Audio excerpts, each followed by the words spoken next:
एक बड़ी खबर आ रही है। हरियाणा सरकार ने एमबीबीएस की नई बॉन्ड पॉलिसी को मंजूरी दे दी है। इसमें जो बदलाव हुए हैं वो आपको बता देते हैं। अगले 2 दिन में संशोधित पॉलिसी की अधिसूचना जारी हो सकती है। इस संशोधित पॉलिसी के तहत अवधि को 7 साल से घटाकर 5 साल किया गया है। साथ ही बॉन्ड की राशि जो 40 लाख रुपए तय की गई थी उसे घटाकर 30 लाख रुपए कर दिया गया है। इसके अलावा क्या बदलाव हुआ है वो भी आपको बता देते हैं। 1 साल के अंदर अनुबंध के आधार पर नौकरी की गारंटी जो है वो भी दी गई है। बॉन्ड पॉलिसी के खिलाफ एमबीबीएस के छात्र तकरीबन 50 दिनों से धरना प्रदर्शन कर रहे हैं प्रदेश के अलग अलग जिलों से। अब महत्वपूर्ण यह है कि क्या ये धरना खत्म हो जाएगा। विजय योगी जुड़े हुए हैं। विजय, ये जो बदलाव हुआ है, अब मूल सवाल ये कि क्या अब धरना खत्म हो जाएगा। जरा बदलाव एक बार फिर से दर्शकों को बता दीजिएगा, सरकार क्या बदलाव कर रही है। देखिए, जो एमबीबीएस के छात्र हैं 1 नवंबर से वो धरने पर बैठे हुए हैं और 30 नवंबर को आखिरी बैठक हुई थी मुख्यमंत्री और एमबीबीएस के छात्रों के बीच, जहां पर जो थे उनके आगे मुख्यमंत्री रखे थे। जैसे अब 40 लाख की जगह 30 लाख रुपए जो बॉन्ड राशि थी वो कर दी गई थी। साथ ही साथ मुख्यमंत्री ने ये भी कहा था कि जो फीस भरेंगे सरकारी कॉलेज में छात्र, लगभग 4 लाख रुपए फीस भरेंगे, वो भी इसमें से माइनस कर दी जाएगी। इसके अलावा जो समय सीमा थी वो 7 साल से घटाकर 5 साल कर दी गई थी और ये भी कहा गया था कि अगर 1 साल के भीतर अनुबंध के आधार पर नौकरी नहीं मिलती है तो उस छात्र को ये जो बॉन्ड पॉलिसी है वो उससे फ्री होगा, वो मुक्त होगा, उससे बॉन्ड राशि भरने की जरूरत नहीं होगी। हालांकि उस समय जो छात्र थे वो इतने ज्यादा सहमत इस पर नहीं थे, इस वजह से उनका जो धरना प्रदर्शन है वो अभी तक जारी है। अब जो है इसकी अधिसूचना जारी हो जाएगी अगले 2 दिनों में और छात्रों का भी ये कहना है, हमारे छात्रों को फोन से बात हुई तो उनका ये कहना है कि एक बार अधिसूचना जारी हो जाए, उनके हाथ में सरकारी अधिसूचना आ जाए, वे उसे पढ़ेंगे और पढ़ने के बाद आगे की क्या रणनीति रहेगी उसके बारे में वो चर्चा करेंगे आपस में कि अब धरना खत्म करना है या कुछ और बदलाव वो सरकार के चाहते हैं।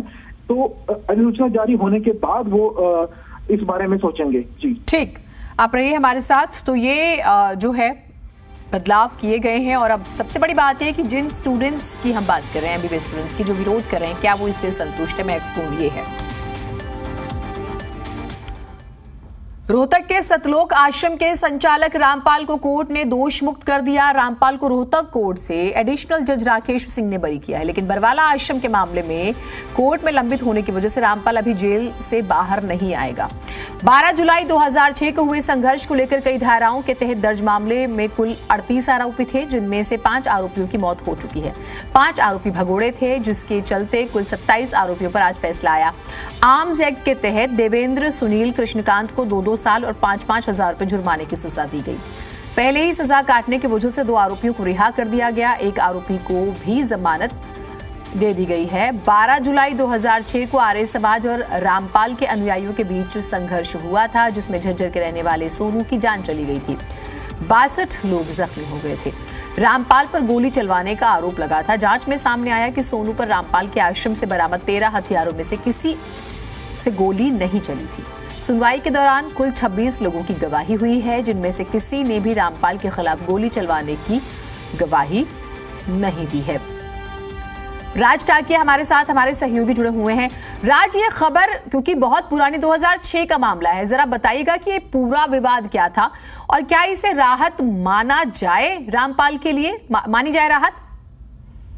जी, रोहतक की इस केस की अगर बात कर ली जाए तो रोहतक के करोथा गांव में आश्रम, रामपाल का एक आश्रम था जो 2016 में यहाँ पर कुछ बैड एक्टिविटी जैसी हुई थी, जिसके चलते वहां पर आश्रम में जो है भगदड़ मच गई थी और कानून व्यवस्था के चलते वहां पर पुलिस ने फायरिंग भी की थी और दोनों तरफ से फायरिंग जो हुई थी उसमें 72 लोग घायल हुए थे और अन्य जो विभिन्न धाराओं के तहत मामला दर्ज किया गया था।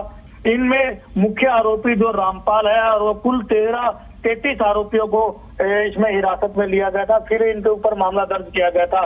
सुप्रीम कोर्ट ने इस मामले में इस आश्रम को सील कर दिया था। वहीं दूसरी तरफ रामपाल ने जो है बरवाला में अपना दूसरा आश्रम बनाया, वहां से उनकी गतिविधि चली। तो इस दौरान इन सभी मामलों में आज जो है रामपाल को जो है और अन्य जो उनके सहयोगी थे उनको आज बरी कर दिया गया है। जी ठीक, बहुत शुक्रिया आपका तमाम जानकारियों के लिए।